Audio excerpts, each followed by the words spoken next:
I have made this place a sanctum of healing and salvation. Why do you threaten it? I want to know about the deep roads. Did the warden send you to bring me back? I'm not going. Those bastards made me get rid of my cat.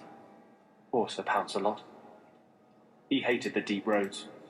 You had a cat named Sir Pouncelot in the deep roads. It was a gift. A noble beast. Almost got ripped in half by a genlock once. He swatted the bugger on the nose.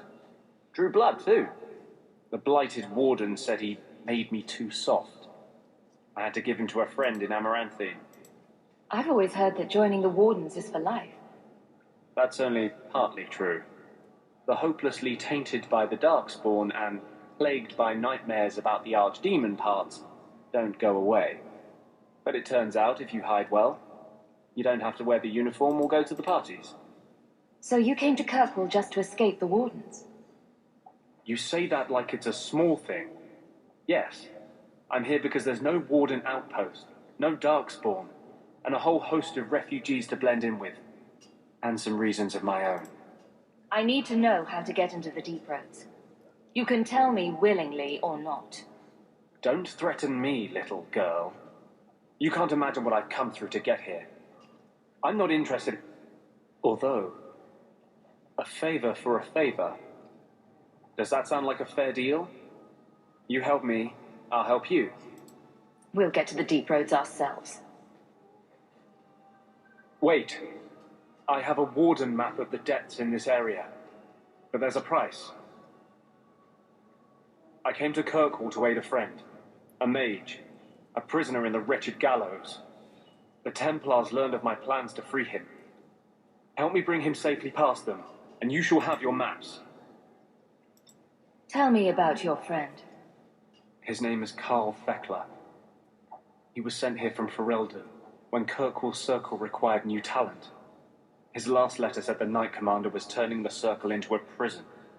Mages are locked in their cell, refused appearances at court, made tranquil for the slightest crimes. I told him I would come. Are these accusations true? Ask any mage in Kirkwall. Over a dozen were made tranquil just this year. The more people you ask, the worse the rumors become. You want to make your friend an apostate?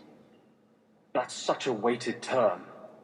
Yes, Andraste said magic should serve man, not rule him. But I've yet to find a mage who wants to rule anything. It goes against no will of the Maker for mages to live as free as other men. I doubt the Divine would agree with that. The Divine is only a mouthpiece for the Chantry. The Maker does not speak through her. Never mind.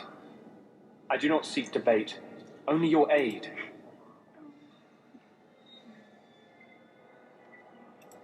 What do the Templars know of your plans? I don't know. I had been exchanging notes with Carl through a maidservant in the gallows. Then the letters stopped coming. I will not make this deal sight unseen. It's all right here. But you don't see one page until Carl is free. As just as his cause is. It scares me. I don't want to give the Templars another reason to hunt us. These are my terms. If you want my aid with your expedition, meet me in the Chantry tonight. I have sent word to Carl to be there. Maker willing, we will all leave free men. Talk. What happened to you in the Chantry? This is hard to explain. When I was in Amaranthine, I met a spirit of justice who was trapped outside the Fade. We became friends, and he recognized the injustice that mages in Thedas face every day. And that's different than a demon. Just as demons prey on the deadly sins of mankind, there are good spirits who embody our virtues. Spirits of compassion, fortitude, justice. They are the Maker's first children, and they have all but given up on us. Just say whatever you have to say. To live outside the Fade, he needed a host. I offered to help him. We were going to work together, bring justice to every child ever ripped away from his mother to be sent to the Circle. But I guess I had too much anger. Once he was inside me, he changed. So, you have this spirit of justice living in your head? It's not like that. He's gone now. He's part of me. It's not like we can have a conversation. I feel his thoughts as my own. Not even the greatest scholar could tell you where I end and he begins. I just need your Grey Warden expertise, not a diatribe on your strange personal habits. Here. These are all the documents I have for this area. I can understand if you would rather me not join you personally. I cannot control my need for vengeance. I would ask no one to take on the danger of traveling with me. I will be here in my clinic if you need me. I had a friend like you once. Got in all kinds of trouble. Dragged me along. Didn't think I'd be doing that again. I got a bit weighty the last time we talked. Sorry for putting that on you. You'd be surprised how people just tell me their darkest secrets. I must look trustworthy. You look...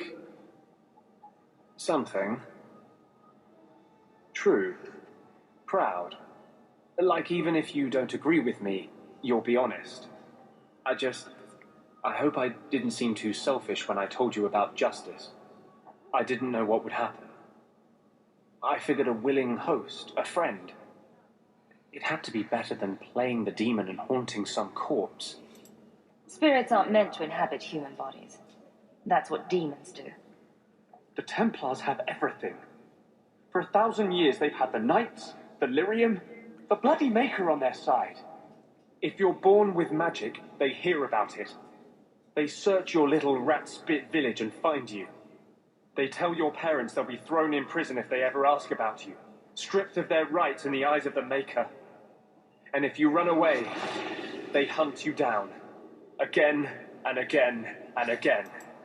Mages are dangerous. Would you have the Templars leave them to the demons?